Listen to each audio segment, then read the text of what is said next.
Allez, encore un petit effort. Donc, l'exercice 5.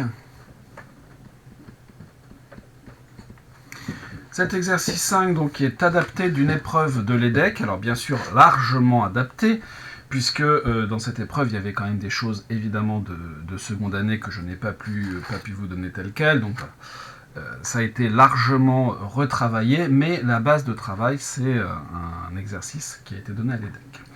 Dans toute cette partie, donc x est un réel de 0, 1, 0, fermé en, ouvert en 0 et en 1. Et sk, c'est la somme des k parmi n, x puissance n. On admet que cette série converge. Ok, très bien. Première question, montrer que S0 est égal à 1 sur 1 moins x, puis déterminer S1. On va y aller. S0, c'est quoi? Donc on nous dit que on admet que cette série converge. Très bien. C'est donc la somme pour n allant de 0 à plus l'infini des k, k, donc 0 parmi n, x à la puissance n, c'est donc la somme pour n allant de 0 à plus l'infini. 0 parmi n, ça vaut n, ça vaut n, ça vaut 1. X puissance n, c'est donc une série géométrique. Alors on peut même dire qu'elle converge puisque ici x est compris entre moins 1 et 1. Pas de problème, et donc on nous a dit qu'on admettait qu'elle convergeait. Et donc on peut directement donner la somme qui est 1 sur 1 moins x. Et je peux préciser que c'est une série géométrique. Bon, cette partie-là de la question n'est pas la plus difficile. C'est simplement pour bien comprendre là, ce coefficient binomial dont la valeur du bas ne dépend pas de l'indice de la somme. On nous demande ensuite de déterminer S1. S1, c'est quoi? C'est donc la somme pour n allant de 1 à plus l'infini des 1 parmi n, x à la puissance n. Or, 1 parmi n, ça vaut n. Donc c'est donc la somme pour n allant de 1 à plus l'infini des n x puissance n. Et là, on a presque une série géométrique dérivée, il faudrait qu'on ait n-1. Je vais sortir x par linéarité, je peux le faire puisqu'on a admis que la série convergeait. Donc x somme pour n allant de 1 à plus l'infini des n x puissance n-1. Et ça, série géométrique dérivée, x multiplié par 1 sur 1 moins x au carré. Et j'explique pourquoi. Série géométrique dérivée. Alors je pourrais dire ici avec x dans 0, 1, avec x dans 0, 1, puisque les séries géométriques, on peut très bien les imaginer, les séries ou les sommes, avec le x, si je reprends la variable ici, qui n'est pas comprise entre moins 1 et 1, mais dans ce cas-là, on n'a pas convergence. Et alors, s'il s'agit d'une somme finie, on a quand même la formule, mais on n'a pas convergence de la série, sauf si jamais x vaut 1. Il faut bien faire attention à ces petits détails. Nous, finalement, ce qui nous intéresse, S1 qui vaut x sur 1 moins x au carré. C'est tout ça la partie importante de cette question 1. Question 2. Établir, en utilisant la formule du triangle de Pascal, que 1 moins x sk plus 1 est égal à x multiplié par sk. Qu'est-ce que c'est que la formule du triangle de Pascal? La formule du triangle de Pascal, rappelez-vous,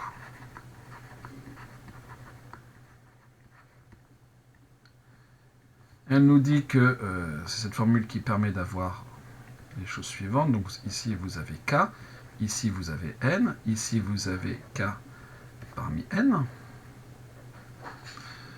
Ici vous avez k plus 1 parmi n. Et à la rangée d'après dans le triangle de Pascal, vous avez ici celui-là plus celui-là qui vous donne celui-là. Donc ici vous avez k plus 1 parmi n plus 1. Voilà.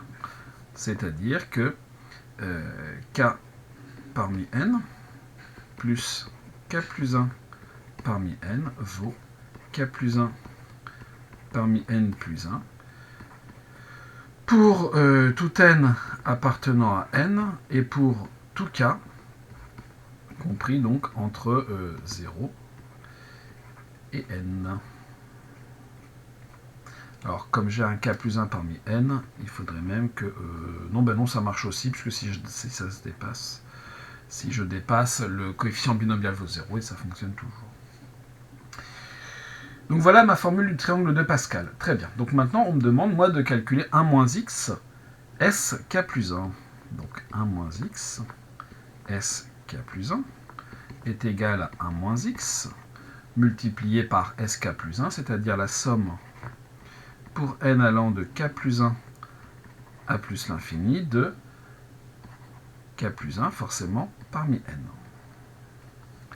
Voilà. Alors k plus 1 parmi n, c'est bien j'ai ça. Et ben, on voudrait ça. Oui, c'est bien 1 moins x. On voudrait ça. Bon. C'est-à-dire que qu'est-ce que j'ai là-dedans? Moi j'ai la somme, je vais développer, hein, la somme pour n allant de k plus 1 à plus l'infini des k plus 1 parmi n. Oui, c'est ça. J'ai quand même oublié un petit bout, hein. J'oublie ici le x puissance n, ici x puissance n, moins x, c'est ça qui va faire tout marcher quand même, hein. X pour somme pour multipliant, je reprends, moins x multiplié par la somme pour n allant de k plus 1 à plus l'infini de la même chose, c'est-à-dire des k plus 1 parmi n, tac, x puissance n là aussi.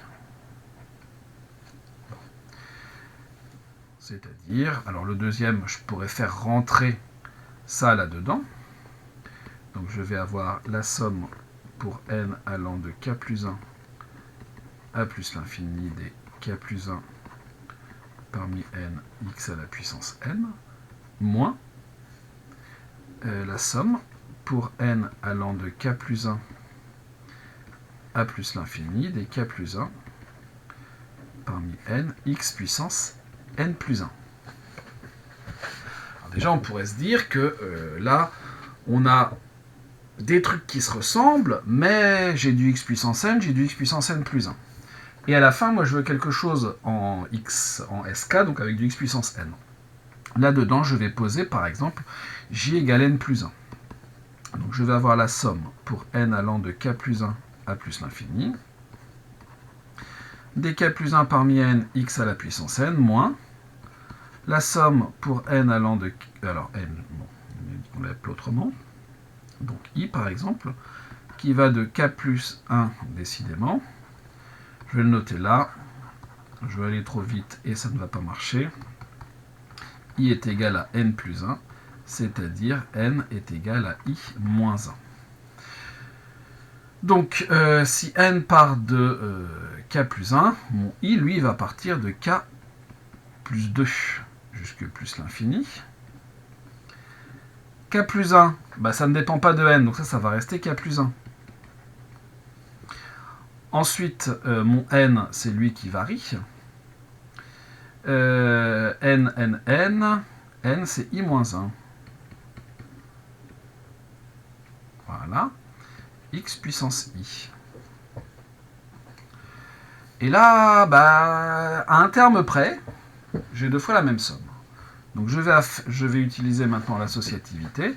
Donc on va regarder ce qui se passe dans un premier temps pour n égale k plus 1. Donc j'ai k plus 1 parmi k plus 1 x à la puissance k plus 1 plus la somme pour n allant de k plus 2 à plus l'infini des k plus 1 parmi n xn moins la même somme presque. Alors je vais remettre du n, k plus 2 à plus l'infini, des k plus 1 parmi n moins 1,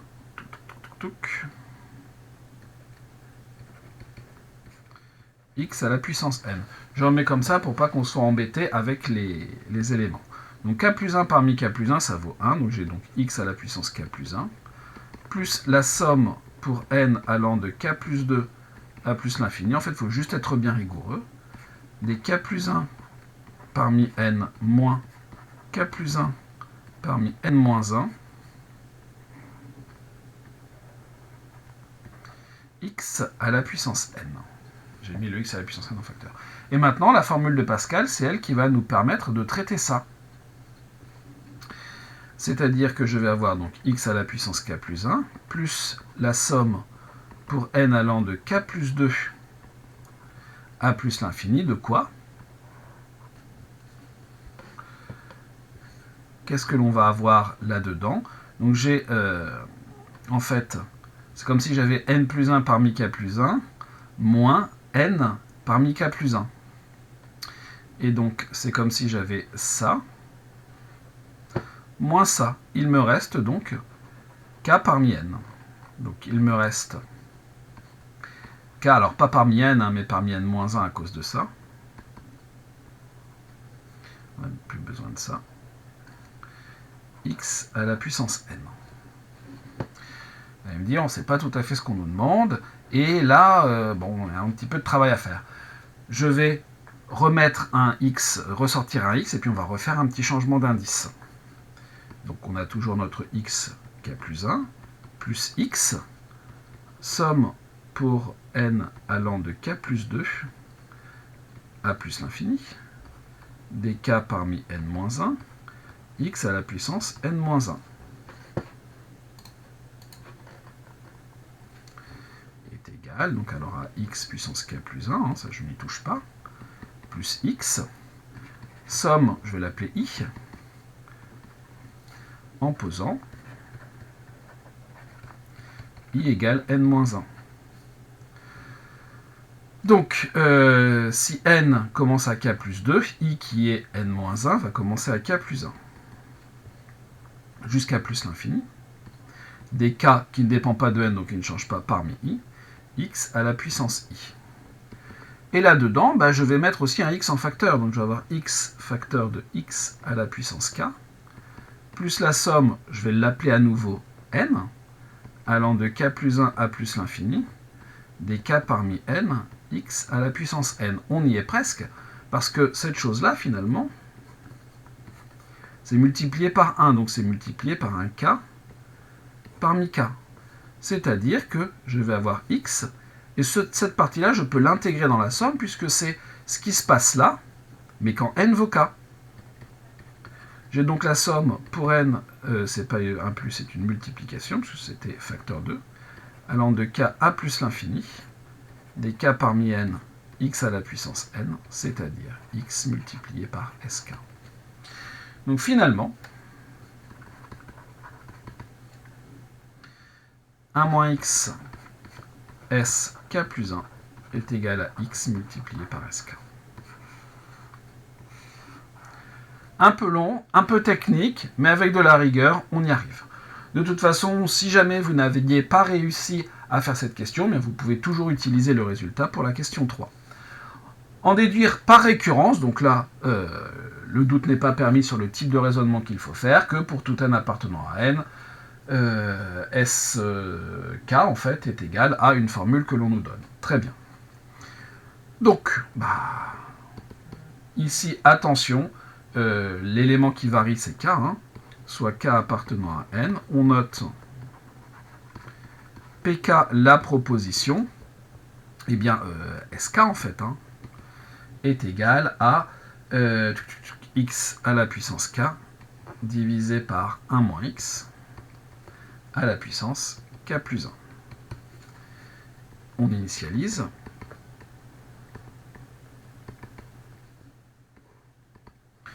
On sait que S0 est égal à 1 sur 1 moins x. C'était donné dans l'énoncé, donc même pas d'excuse pour ne pas trouver ça. Et d'autre part, x à la puissance 0 divisé par 1 moins x à la puissance 0 plus 1 vaut 1 sur 1 moins x. Donc finalement, il y a bien égalité. On en déduit que P0 est vrai. Hérédité. Soit k appartenant à n, tel que pk est vrai. Montrons que pk plus 1 l'est aussi.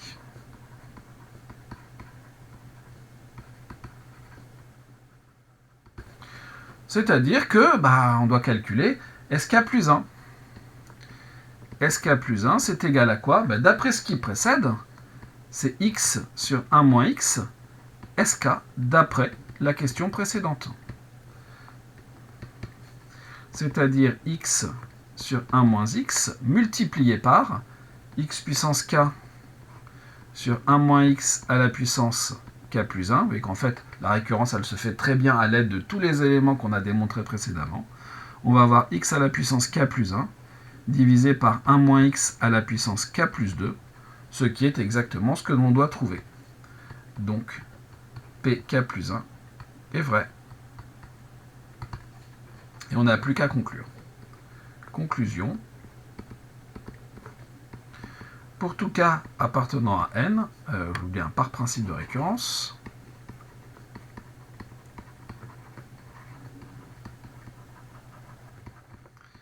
pour tout cas appartenant à n, eh bien vous avez sk qui est égal à x puissance k divisé par 1 moins x à la puissance k plus 1. La partie 1 est terminée. Ça, c'était la partie 1. On peut passer à la partie 2.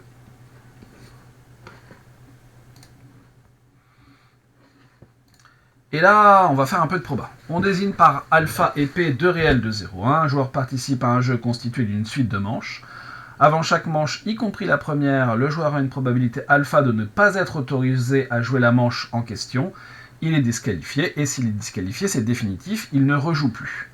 Forcément, il a une probabilité égale à 1 moins alpha d'être autorisé à jouer, et il est autorisé à jouer ou pas de façon indépendante du fait d'avoir gagné ou perdu les manches précédentes, si jamais il a déjà joué.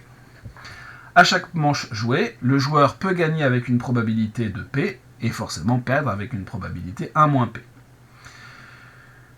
Donc le joueur joue éventuellement plusieurs manches, et dans ce cas-là, s'il joue plusieurs manches, eh bien les manches sont indépendantes les unes des autres. On note grand X le nombre de manches jouées, et grand Y le nombre de manches gagnées.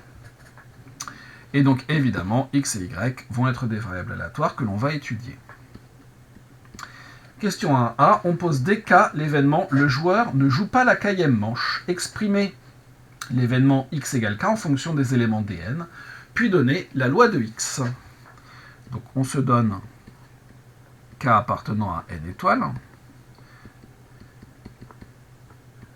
L'événement x égale k, qu'est-ce que c'est? Eh bien, c'est le nombre de manches jouées par le joueur avant d'être disqualifié. X égale k, c'est quoi? Eh bien, le joueur a joué k manches, et donc ça veut dire qu'il est disqualifié à la k plus unième. Donc il a joué la première, et il a joué la deuxième, et il a joué la kème.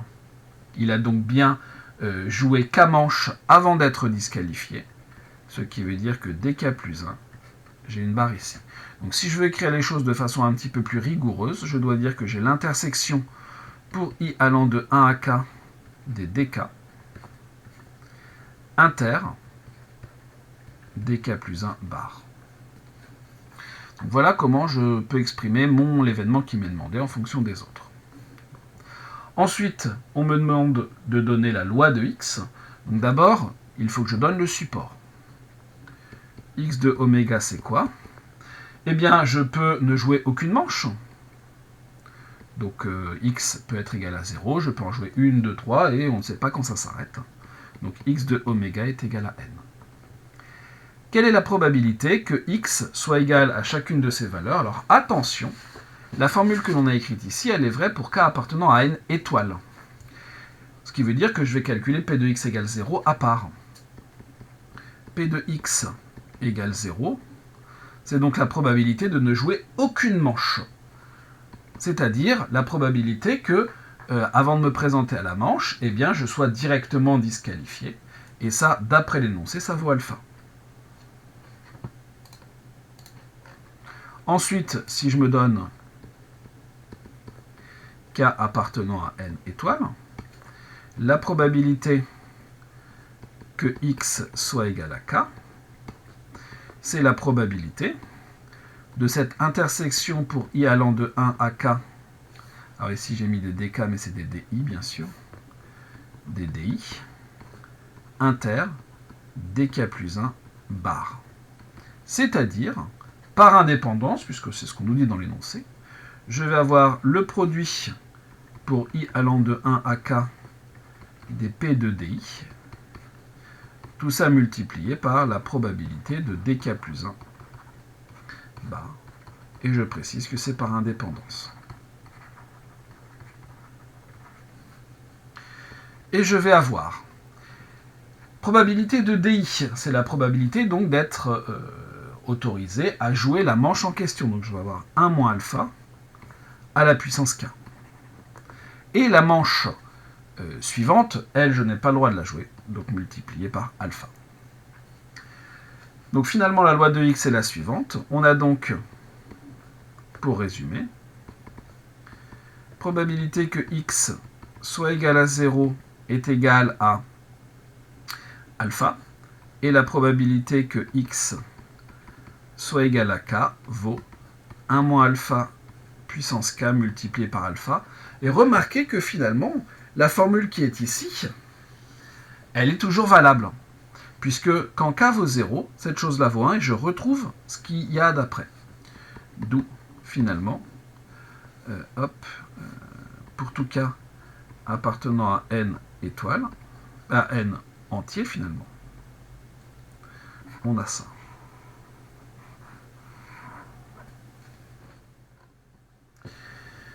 Voilà pour la question 1a. Question 1b. Montrer que x admet une espérance et que espérance de x vaut 1 moins alpha sur alpha. Pas de problème. X va admettre une espérance. Si et seulement si la série somme des k p de x égale k converge absolument. Donc on va étudier cette série. Pour k, je n'aime rien, hein, c'est k positif. La série donc des k 1 moins alpha puissance k alpha, comme tout ce petit monde là est positif, ça sera la même que k 1 moins alpha puissance k alpha, qui a la même nature.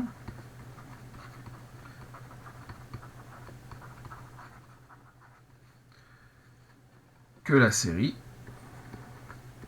somme des k facteurs de 1 moins alpha puissance k moins 1 qui convergent en tant que série géométrique dérivée. En tant que série géométrique dérivée. Et je sais que 1 moins alpha est compris en fait entre 0 et 1 puisque alpha l'est aussi. Donc x admet une espérance.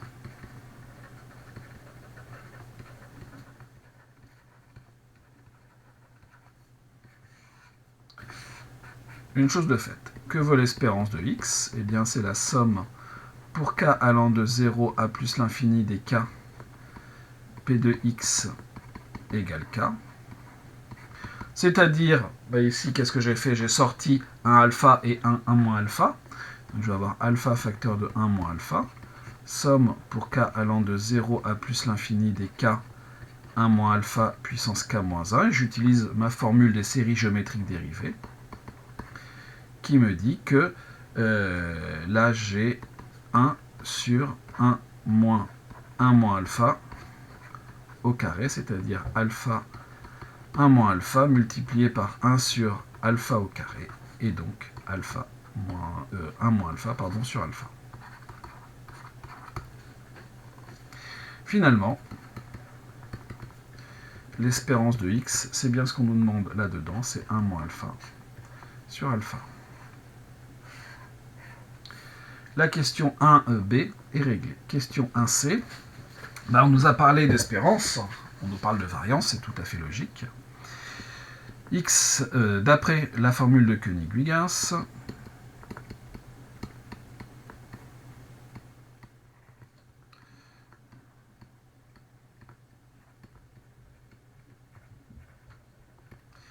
x admet une variance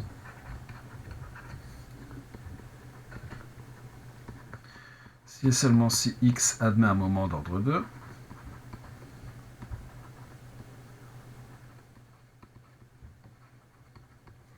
Et en ce cas, v de x vaut espérance de x carré moins espérance de x au carré. Bon, on va donc s'intéresser à savoir si x carré admet une espérance, et ensuite, ça va être le cas, hein, et ensuite on pourra faire le travail. X carré admet une espérance si et seulement si la somme des k carrés p de x égale k, oui, converge absolument.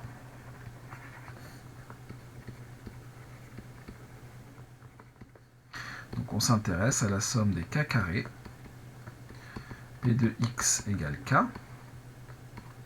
qui vaut la somme des k carrés 1 moins alpha puissance k multiplié par alpha, qui est la même chose que la somme des k-1, 1 moins alpha puissance k alpha, plus k 1 moins alpha puissance k alpha.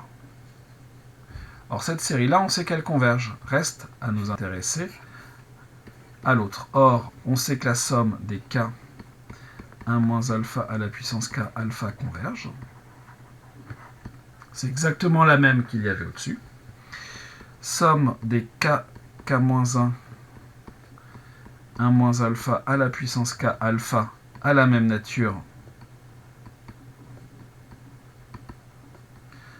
que la somme des k-1, 1 moins alpha puissance k-2. Donc ça revient à multiplier par alpha 1 moins alpha au carré, qui converge en tant que série géométrique dérivée.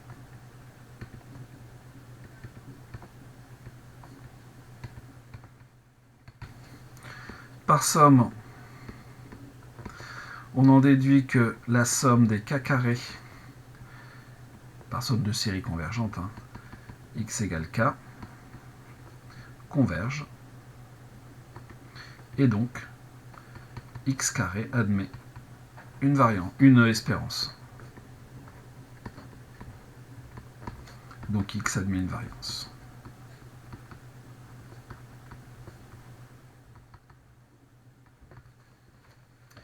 Ok, reste à la calculer cette variance.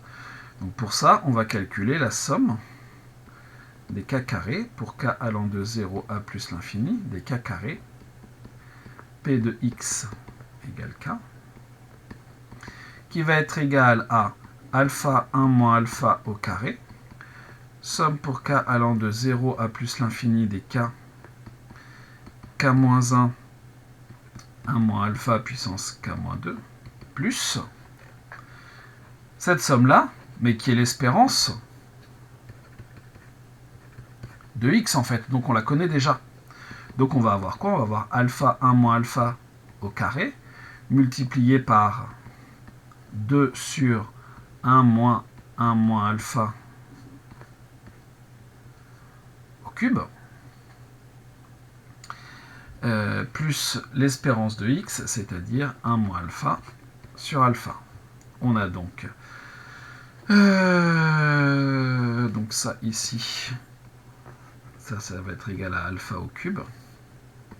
Donc on va avoir 2, 1 moins alpha au carré divisé par alpha au carré, plus 1 moins alpha sur alpha. En multipliant tout par alpha, on va avoir 2 facteurs de 1 moins alpha au carré, plus alpha facteur de 1 moins alpha, le tout sur alpha au carré, et on peut encore un petit peu simplifier. On va donc avoir 1 moins alpha, facteur de 2, 1 moins alpha plus alpha, sur alpha au carré, c'est-à-dire 1 moins alpha, facteur de 2 moins 2 alpha plus alpha, donc 2 moins alpha, sur alpha. au carré. D'où finalement la variance de x qui va valoir l'espérance de x carré que je viens de calculer moins l'espérance de x au carré que j'ai, c'est-à-dire 1 moins alpha, 2 moins alpha sur alpha au carré, moins 1 moins alpha au carré sur alpha carré. C'est-à-dire, tout est déjà sur alpha carré, c'est très bien, je peux mettre 1 moins alpha en facteur, 1 moins alpha, facteur de 2 moins alpha moins 1 moins alpha, attention aux parenthèses, le tout sur alpha au carré, c'est-à-dire 1 moins alpha, facteur de 2 moins 1, 1, moins alpha, moins alpha, donc plus alpha, donc tout ça, ça nous fait 1 en fait, sur alpha au carré. V de x est égal à 1 moins alpha sur alpha carré. Voilà pour cette question 1C. Question suivante. 2A. Justifiez que pour tout n appartenant à n étoiles, pour tout k appartenant à n, tel que k est plus petit que n, la probabilité que y soit égal à k, sachant que x est égal à n, est égale à quelque chose que l'on nous donne. Bon. Donc on se donne ce qu'il faut pour être dans cette configuration, c'est-à-dire soit kn appartenant à n croix n étoiles, tel que k est inférieur ou égal à n. Et on nous demande la probabilité que y soit égal à k, sachant que x est égal à n. Qu'est-ce que c'est que cette chose-là? Cette chose-là signifie que on a gagné k parties et on en a joué n. On a gagné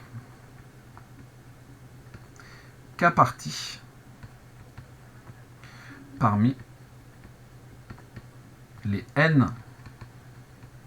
qui sont joués. Donc pour faire ça, qu'est-ce que l'on a? Ben, je vais choisir parmi mes n parties les k qui sont gagnés. Donc ça, c'est du dénombrement finalement. C'est le choix des k parties gagnés parmi les n qui ont été joués. Ensuite, eh bien, je vais multiplier par la probabilité de gagner chacune de ces k parties. Donc ça, c'est le gain des k parties.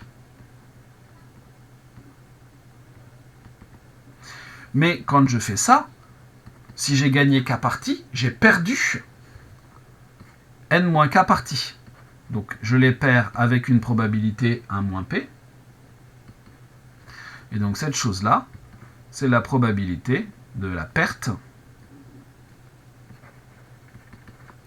de n moins k parties.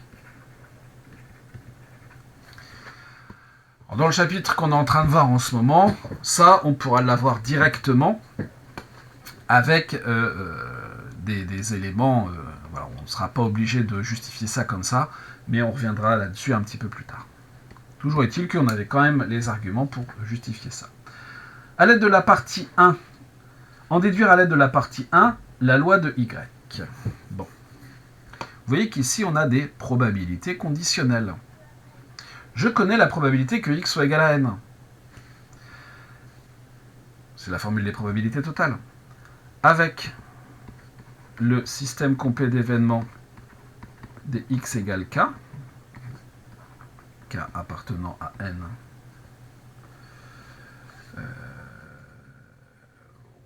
même si on... Oui, k appartenant à n, c'est bon. Et la formule des probabilités totales, eh bien, on a que la probabilité que y soit égal à k. Alors ici, pour ce que j'ai écrit, c'est pas faux, mais pour que ça cadre mieux, je vais mettre x égale à n. Pour n appartenant à n. Ça va être quoi, ça? Ça va être la somme pour n appartenant à n, pour n allant de 0 à plus l'infini, dp de x égale n, multiplié par la probabilité que y soit égal à k, sachant que x est égal à n. Et on va donc avoir la somme pour n allant de 0 à plus l'infini.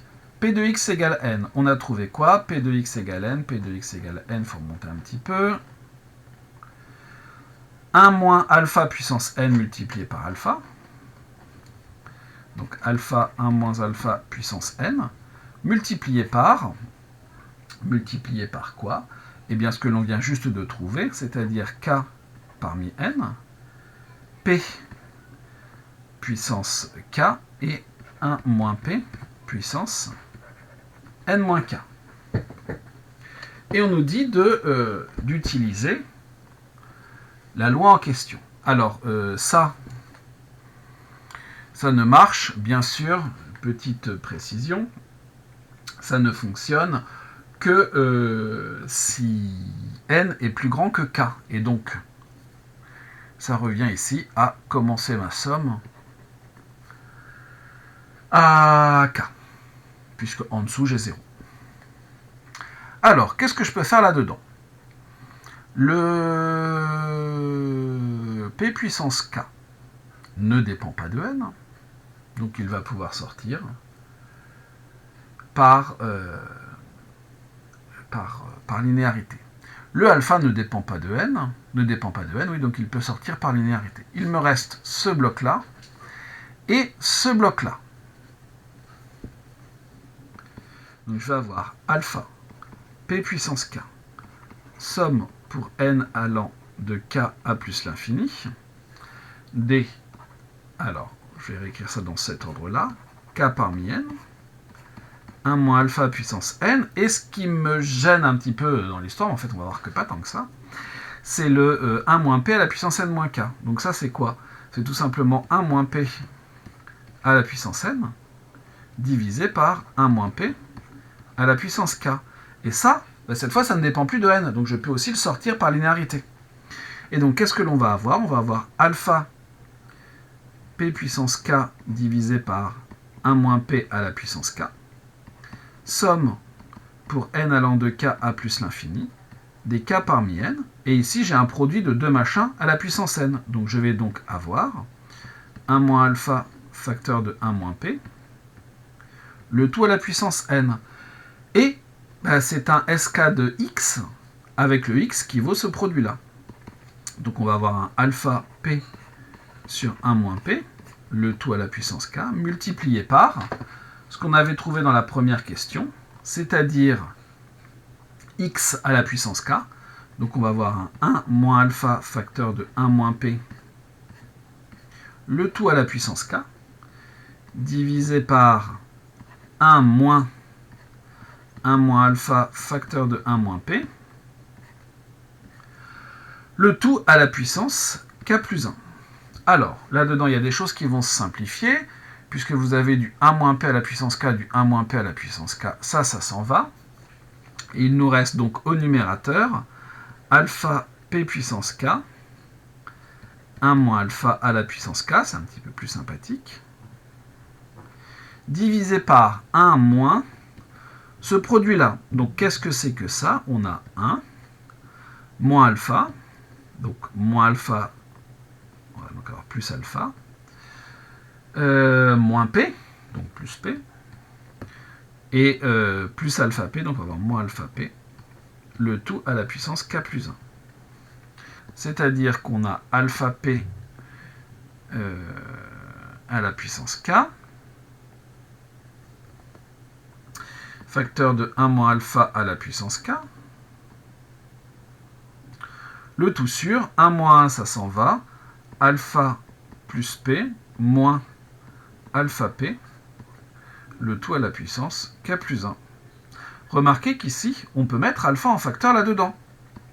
Donc on va avoir alpha p, et le p, je peux le rentrer là-dedans. Alpha multiplié par p facteur de 1 moins alpha à la puissance k, le tout sur alpha facteur de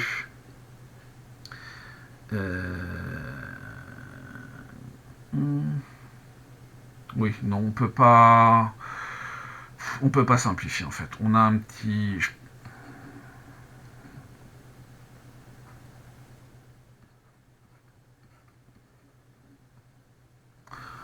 On va avoir du mal à simplifier. On va laisser comme ça. Alpha plus P moins alpha P à la puissance K plus 1. Ici, on peut avoir le P moins alpha P. On peut avoir cette partie-là. Mais on n'aura pas le alpha plus, donc ça ne marchera pas. Et donc finalement, la loi de Y, nous, la probabilité que Y soit égal à K vaut alpha facteur de P facteur de 1 moins alpha à la puissance K divisé par alpha plus P moins alpha P, le tout à la puissance K plus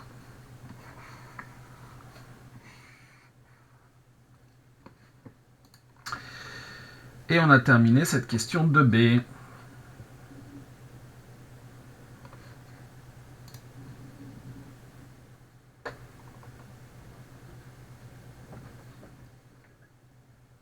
Alors, cela étant, on nous dit quand même qu'on peut simplifier. On verra ça à la question 3. En remarquant que P de Y égale K égale quelque chose, calculez l'espérance de Y, puis montrer que la variance est égale à autre chose. Bon. Si je pose bêta est égal à alpha divisé par alpha plus P moins alpha P. Alors, qu'est-ce que j'ai ? Alors, ici, on a le alpha sur ça, et on a un machin à la puissance K. On a donc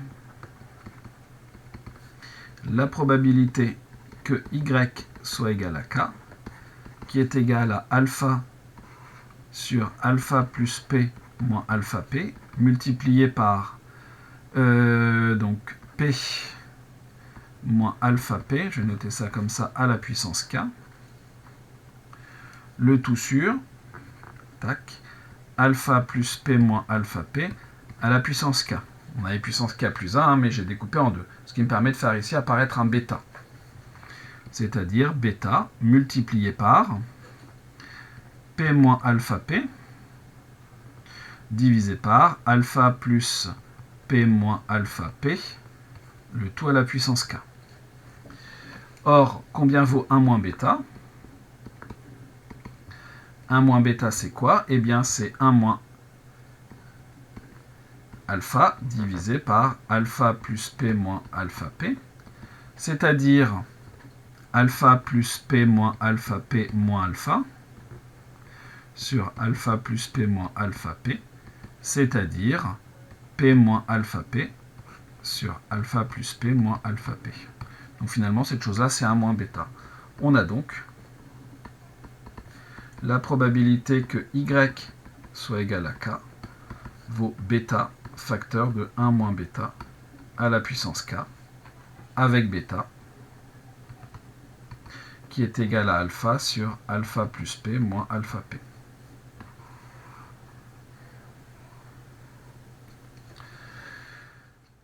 Voilà pour la première partie de la question 3. Calculer l'espérance de Y. Donc, on a quelque chose de la forme bêta moins bêta à la puissance K. Donc, Y admet une espérance. Je vais aller un peu plus vite. Puisqu'en fait, on a déjà fait le calcul avec alpha. C'est exactement les mêmes calculs que ceux qu'on a fait pour X. Sauf que on a bêta à la place de alpha. Hein. Si on revient ici. Voilà, on avait exactement la même chose. Hein. Donc, on va avoir les mêmes résultats. Y admet une espérance et espérance de Y. Je reprends celle de X en remplaçant les alpha par des bêta. Donc je vais avoir 1 moins bêta sur bêta. C'est-à-dire E de Y est égal à 1 moins bêta.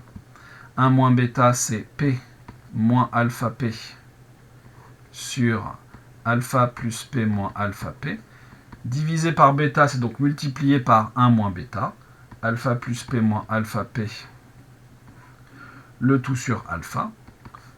tac, tac, et vous obtenez P moins alpha P sur alpha.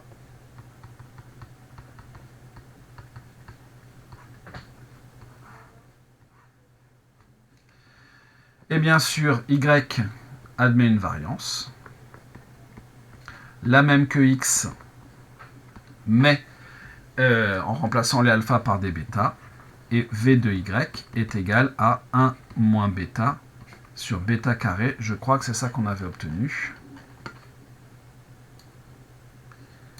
C'est ça, en remplaçant les alpha par des bêta, puisque c'est juste le nom de la variable qui change, hein, mais le reste est exactement le même. C'est-à-dire 1 moins bêta, donc c'est P moins alpha P sur alpha plus P moins alpha P, multiplié par l'inverse de bêta au carré. Donc on va avoir du alpha carré sur... c'est multiplié par 1 sur bêta, donc on va avoir du alpha plus P moins alpha P au carré, divisé par alpha au carré. Et donc ça va se simplifier. Donc on va avoir P moins alpha P facteur de alpha plus P moins alpha P divisé par alpha carré. La variance de Y, c'est P moins alpha P facteur de alpha plus P moins alpha P sur alpha carré. Et voilà qui termine ce dernier exercice.